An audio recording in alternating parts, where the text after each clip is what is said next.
ಬೆಳ್ಳೆ ವ್ಯವಸಾಯ ಸೇವಾ ಸಹಕಾರಿ ಸಂಘ ಹವಾನಿಯಂತ್ರಿತ ಶಾಖೆಗಳ ಲೋಕಾರ್ಪಣೆ. ಅವಿಭಜಿತ ಜಿಲ್ಲೆಯಲ್ಲಿ ಸಹಕಾರಿ ಕ್ಷೇತ್ರಗಳು ಬೆಳೆದಷ್ಟು ದೇಶದಲ್ಲಿ ಎಲ್ಲಿಯೂ ಕೂಡ ಬೆಳೆದಿಲ್ಲ. ದೇಶದಲ್ಲಿ 459 ಜಿಲ್ಲಾ ಕೇಂದ್ರ ಸಹಕಾರಿ ಬ್ಯಾಂಕ್ಗಳಿದ್ದರೂ ಕೂಡ ಸಂಘಗಳ ಸದಸ್ಯರಿಗೆ ಸ್ವಾವಲಂಬಿ ಜೀವನಕ್ಕೆ ಬೇಕಾದ ಆರ್ಥಿಕ ವ್ಯವಸ್ಥೆ ಕಲ್ಪಿಸಿದ ಅವಿಭಜಿತ ದಕ್ಷಿಣ ಕನ್ನಡ ಜಿಲ್ಲೆಯ ಸಹಕಾರಿ ಕ್ಷೇತ್ರ ದೇಶದಲ್ಲಿಯೇ ಮೊದಲ ಸ್ಥಾನದಲ್ಲಿದ್ದು ಮಾದರಿಯಾಗಿದೆ. 12% ಡಿವಿಡೆಂಡ್ ನೀಡುತ್ತಿದ್ದು, ಠೇವಣಿ ಮೇಲಿನ ಬಡ್ಡಿ ದರಕ್ಕಿಂತ ಹೆಚ್ಚಿನ ಡಿವಿಡೆಂಡ್ ಕೊಡುತ್ತಿದ್ದು, ಇದೊಂದು ಬಲಾಢ್ಯ ಸಹಕಾರಿ ಕ್ಷೇತ್ರವಾಗಿದೆ ಎಂದು ಕರ್ನಾಟಕ ರಾಜ್ಯ ಸಹಕಾರ ಮಾರಾಟ ಮಹಾಮಂಡಲ ಮತ್ತು ಎಸ್ಸಿಡಿಸಿಸಿ ಬ್ಯಾಂಕ್ನ ಅಧ್ಯಕ್ಷ ಡಾಕ್ಟರ್ ಎಂ.ಎನ್. ರಾಜೇಂದ್ರ ಕುಮಾರ್ ಹೇಳಿದರು. ಮಾಜಿ ಸಚಿವ ವಿನಯ್ ಕುಮಾರ್ ಸೊರಕೆ ಮಾತನಾಡಿ, ಗ್ರಾಮದಲ್ಲಿ 2 ಶಾಖೆಗಳನ್ನು ಪ್ರಾರಂಭಿಸಿ ಜನರಿಗೆ ಪ್ರಯೋಜನವಾಗುವಂತೆ ಮಾಡಿದ ಬೆಳ್ಳೆ ಸಹಕಾರಿ ಸಂಘ ಮತ್ತಷ್ಟು ಹೆಸರು ಗಳಿಸಲಿ ಎಂದರು. ವಿಧಾನ ಪರಿಷತ್ ಸದಸ್ಯ ಐವನ್ ಡಿಸೋಜಾ ಮಾತನಾಡಿ, ಆರ್ಥಿಕ ಸಫಲತೆಯೊಂದಿಗೆ ಸಮರ್ಥ ನಾಯಕರನ್ನ ನೀಡುವ ಮೂಲಕ ಸಹಕಾರಿ ಸಂಘಗಳು ಸಾಮಾಜಿಕ ಪರಿವರ್ತನೆಯೊಂದಿಗೆ ವಿಶ್ವಾಸಾರ್ಹತೆಗೆ ಪಾತ್ರವಾಗಿದೆ ಎಂದರು. ಎಸ್ಸಿಡಿಸಿಸಿ ಬ್ಯಾಂಕ್ನ ನಿರ್ದೇಶಕ ದೇವಿ ಪ್ರಸಾದ್ ಶೆಟ್ಟಿ ಗ್ರಾಹಕರ ಠೇವಣಿ ಪತ್ರ ಬಿಡುಗಡೆ ಮಾಡಿದ್ರು.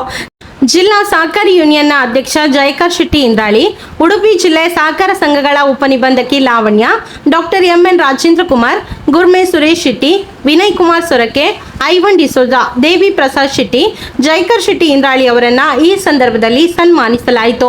ಕುಂದಾಪುರ ಸಹಕಾರ ಸಂಘಗಳ ಸಹಾಯಕ ನಿಬಂಧಕ ಸುಧೀರ್, ಮಾಜಿ ಸಹಾಯಕ ನಿಬಂಧಕ ಅರುಣ್ ಕುಮಾರ್ ಎಸ್ವಿ, ಎಸ್ಸಿಡಿಸಿಸಿ ಬ್ಯಾಂಕ್ನ ಮಾಜಿ ನಿರ್ದೇಶಕ ರಮೇಶ್ ಶೆಟ್ಟಿ, ಸಂಘದ ಉಪಾಧ್ಯಕ್ಷೆ ಮೈಮುನಾ, ನಿರ್ದೇಶಕರುಗಳಾದ Andrew Gregory D'Souza, Ritesh S Suvarna, Vincent Fernandes, Ranjani Hegde, Dayananda Shetty, Rajneesh Alphonse, Kulachandra, Rajendra Kumar, Mohammed Haneef, Karunakar Panara, Shri Balagopal Ballal, ಪ್ರಧಾನ ವ್ಯವಸ್ಥಾಪಕ ಇಸ್ಮಾಯಿಲ್, ಎಸ್ಸಿಡಿಸಿಸಿ ಬ್ಯಾಂಕ್ನ ವಲಯ ಮೇಲ್ವಿಚಾರಕ ಬಾಲಗೋಪಾಲ್ ಬಳ್ಳಾಲ್ ಉಪಸ್ಥಿತರಿದ್ದರು.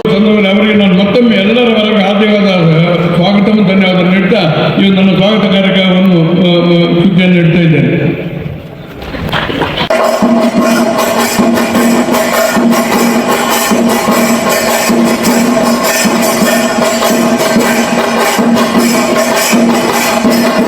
ಸಹಕಾರಿ ಕ್ಷೇತ್ರ ಅಂತ ಹೇಳಿದ್ರೆ ಒಂದು ಕಾಲದಲ್ಲಿ ಬಹಳ ಅಲ್ಲಿ ಇವರು ಕೂತಿದ್ದಾರೆ, ನಮ್ಮ ಹಿಂದಿನ ಶಿವರವರು ಎಲ್ಲರೂ ಸಹಕಾರ ಅಂತ ಹೇಳಿದ್ರೆ ಹೌದಾದ ಅವನಿಗೆ ಕೋಆಪರೇಟಿವ್ ಅಂತ ಹೇಳ್ತಿದ್ರು.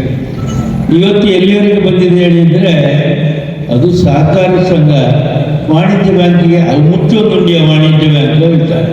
ಪರಿಸ್ಥಿತಿ ಬದಲಾವಣೆ ಎಲ್ಲಿವರೆಗೆ ಬಂದಿದೆ ಹೇಳಿದರೆ, ನಾವು ನಮ್ಮ ಅವಿಭಜಿತ ದಕ್ಷಿಣ ಕನ್ನಡ ಜಿಲ್ಲೆ ವಾಣಿಜ್ಯ ಬ್ಯಾಂಕ್ಗಳ ತವರೂರು ಅಂತ ದೇಶದಲ್ಲಿ ಹೇಳ್ತಿದ್ವಿ. ಆದರೆ ಇವತ್ತು ಹೇಳ್ತಾರೆ ದೇಶದಲ್ಲಿ 459 ಜಿಲ್ಲಾ ಕೇಂದ್ರ ಸಹಕಾರಿ ಬ್ಯಾಂಕ್ಗಳಿಲ್ಲ ದೇಶದಲ್ಲಿ. ಅದರಲ್ಲಿ ಮೊದಲನೇ ಸ್ಥಾನ ನಮ್ಮ ಜಿಲ್ಲಾ ಕೇಂದ್ರ ಸಹಕಾರಿ ಬ್ಯಾಂಕಿಗೆ ಅಂತ ಹೇಳಲಿಕ್ಕೆ ಸಂತೋಷ ಆಗ್ತಾ ಇದೆ. ಅಂದರೆ ಅವಿಭಜಿತ ದಕ್ಷಿಣ ಕನ್ನಡ ಜಿಲ್ಲೆಯಲ್ಲಿ ಸಹಕಾರಿ ಕ್ಷೇತ್ರ ಬೆಳೆದಷ್ಟು ದೇಶದಲ್ಲಿ ಬೇರೆ ಎಲ್ಲಿಯೂ ವಿಶ್ವ ಸ್ವತಂತ್ರವಾಗಿ ಬೆಳೆದಿವೆ. ಇಲ್ಲಿ ನಮ್ಮ ಬೆಳ್ಳೆ 4 ಗ್ರಾಮ ಇದ್ದು ಒಂದು ಕೇಂದ್ರ ಕಚೇರಿ, 6 ಶಾಖೆಗಳನ್ನು ಹೊಂದಿಕೊಂಡು ಜನರ ಸೇವೆ ಮಾಡ್ತಾ ಇದೆ. ಕೇಂದ್ರದ ನಿಲುವು ಹೇಳಿದರೆ ಒಂದು ಗ್ರಾಮಕ್ಕೊಂದು ಸೊಸೈಟಿ ಇರಬೇಕು ಅಂತೇಳಿ. ಆದರೆ ಇಲ್ಲಿ ಬೆಳ್ಳೆಯಲ್ಲಿ ನಮ್ಮ ಬೆಳ್ಳೆಯಲ್ಲಿ ಒಂದು ಗ್ರಾಮಕ್ಕೆ ಒಂದು ಸೊಸೈಟಿ ಅಲ್ಲ 2 ಶಾಖೆ ನೀಡುವಂಥ ಕೆಲಸವನ್ನು ಕೂಡ ಶಿವಾಜಿ ಶಿವಣ್ಣರು ಅವರ ತಂಡದವರು ಅವರ ಸಿಬ್ಬಂದಿ ನೌಕರ ವರ್ಗದವರು ಮಾಡಿದ್ದಾರೆ. ಈ ರೀತಿಯಾಗಿ ಕೆಲಸ ಮಾಡಿದರೆ ನಮ್ಮ ಸಹಕಾರಿ ಸಂಸ್ಥೆಗಳು ಬೆಳೀಲಿಕ್ಕೆ ಸಾಧ್ಯತೆ ಇದೆ ಅಂತೇಳಿ ನಾನು ಹೇಳ್ತಾ ಇದ್ದೇನೆ. ಇವತ್ತು ಇಲ್ಲಿ ಕೂಡ ಲಾಭ ಮಾಡಿಕೊಂಡು 12% ಡಿವಿಡೆಂಡನ್ನು ನೀಡ್ತಾ ಇದೆ. ಅಂದರೆ 9%ಕ್ಕಿಂತ ಅಂದರೆ ಬಡ್ಡಿ ಠೇವಣಿಯ ಮೇಲಿನ ಬಡ್ಡಿ ದರಕ್ಕಿಂತ ಹೆಚ್ಚಿನ ಡಿವಿಡೆಂಟ್ ನೀಡಿದರೆ ಅದು ಬಲಾಢ್ಯವಾದಂಥ ಸಹಕಾರಿ ಸಂಸ್ಥೆ ಅಂತ ಹೇಳಿದ್ರೆ ನಮಗೆ ಬಹಳ ಸಂತೋಷ ಆಗ್ತಾ ಇದೆ. ಸ್ವಂತ ಜನ ಅದಲ್ಲ, ನಾನು ಹೀಗೆ ಬದುಕಬೇಕಂತಕ್ಕಂಥ ಜನ. ಎಂ.ಎನ್. ರಾಜೇಂದ್ರ ಕುಮಾರ್ ಅವರು ಮಾಡಿದಾಗ ನಮಗೆ ಆ ಭಾವ ಬರ್ತದೆ, ಇಲ್ಲ ನಾನು ನನ್ನ ಬದುಕು ಹೀಗೆ ಇರಬೇಕು ಅಂತೇಳಿ ಸಂಕಲ್ಪ ಮಾಡಿ ಅದರಾಗೆ ನಡೀತಕ್ಕಂಥ ಬಹಳ ವಿರಳಗಳಿಲ್ಲ. ಅದರಲ್ಲಿ ಇವರು ಡಾಕ್ಟರ್ ಎಂ.ಎನ್. ರಾಜೇಂದ್ರ ಕುಮಾರ್ ಅಂತ ಭಾವಿಸ್ತೇನೆ. ಹೇಳ್ತಾರೆ ಕೇವಲ ಒಂದು ರಾತ್ರಿ ಒಂದು ಹಗಲಲ್ಲಿ ನಮ್ಮ ಬದುಕು ರೂಪುಗೊಳ್ಳುವುದಿಲ್ಲ ಅಂತೆ. ಹೇಳ್ತಾರೆ ಛಲದ ಬಲದಿಂದ ಸಾಧನೆ ಸಾಕ್ಷಾತ್ಕಾರ ಆಗಬೇಕು, ಸಾಧನೆ ಸಾಕ್ಷಾತ್ಕಾರ ಅದು ಒಳಗಿನ ಬೆಳಕಿನ ಪೂರಕ ಆಗಬೇಕು, ಒಳಗಿನ ಬೆಳಕು ಅದು ಹೊರಗಿನ ಯಾತ್ರೆಗೆ ಅದು ಪ್ರೇರಕ ಆಗ್ಬೇಕಂತೆ.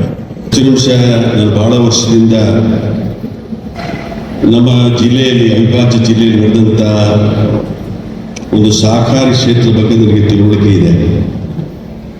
DCC ಬ್ಯಾಂಕನ್ನು ಪ್ರಪ್ರಥಮವಾಗಿ ಪ್ರಾರಂಭ ಮಾಡಿದಂಥವರು ಮೊಳಲಿ ಶಿವರಾಯರವರು, ಅದೇ ರೀತಿಯಲ್ಲಿ ನಾರಾಯಣ ನಾಯ್ಕರವರು ಇರ್ಬೋದು, ಶಂಭು ಶೆಟ್ಟರವರು ಇರ್ಬೋದು, GS ಆಚಾರ್ಯವರು ಇರ್ಬೋದು, ತದನಂತರ ರಾಜೇಂದ್ರ ಕುಮಾರ್ನವರು DCC ಬ್ಯಾಂಕಿಗೆ ಅಧ್ಯಕ್ಷರಾಗಿ ಇವತ್ತು ಬರೀ DCC ಬ್ಯಾಂಕಿಗೆ ಮಾತ್ರ ಸೀಮಿತ ಆಗಲಿಲ್ಲ, ರಾಜ್ಯ ರಾಷ್ಟ್ರ ಮಟ್ಟದಲ್ಲಿ ಸಹಕಾರಿ ಕ್ಷೇತ್ರವನ್ನು ಮುಂಚೂಣಿಗೆ ತರುವಂಥ ರೀತಿಯಲ್ಲಿ ನಿರಂತರವಾಗಿ ತನ್ನನ್ನು ತಾನು ತೊಡಗಿಸಿಕೊಂಡಿದ್ದಾರೆ. ಇವತ್ತು ಸಹಕಾರಿ ಸಂಘಗಳ ಒಂದು ಅವಶ್ಯಕತೆ ಇದೆ ಅಂತ ಹೇಳೋದನ್ನ ಹೇಳಲಿಕ್ಕೆ ಬಯಸ್ತಾ ಇದ್ದಾರೆ. ಸಹಕಾರಿ ಸಂಘಗಳು ತನ್ನ ಜೀವನದಲ್ಲಿ ಯಾರು ಸಹಕಾರಿ ಸಂಘಗಳಲ್ಲಿ ಕೆಲಸ ಮಾಡ್ತಾರೆ ಅವರಿಗೆ ತಮ್ಮ ಜೀವನದ ಕೆಲಸದಲ್ಲಿ ಒಂದು ತೃಪ್ತಿ ಇರ್ತದೆ. ಯಾಕೆ ತೃಪ್ತಿ ಇರ್ತದೆ ಅಂದರೆ ಜನರಿಗೆ ಬೇಕಾದ ಕೆಲಸಗಳನ್ನು ಸುಲಭದಲ್ಲಿ ಮಾಡಿಕೊಡುವಂಥ ನಿಯಮಗಳನ್ನು ಮಾಡಿ ಜನರಿಗೆ ಸಹಕಾರ ಮಾಡುವಂತಹದ್ದು, ಜನರಿಗೆ ಸಹಾಯ ಮಾಡುವಂತಹದ್ದು ಯಾವುದಾದ್ರೂ ಸಂಸ್ಥೆ ಇದ್ರೆ ಅದು ಸಹಕಾರಿ ಸಂಸ್ಥೆ ಅಂತ ಹೇಳಲಿಕ್ಕೆ ಬಯಸ್ತೇನೆ.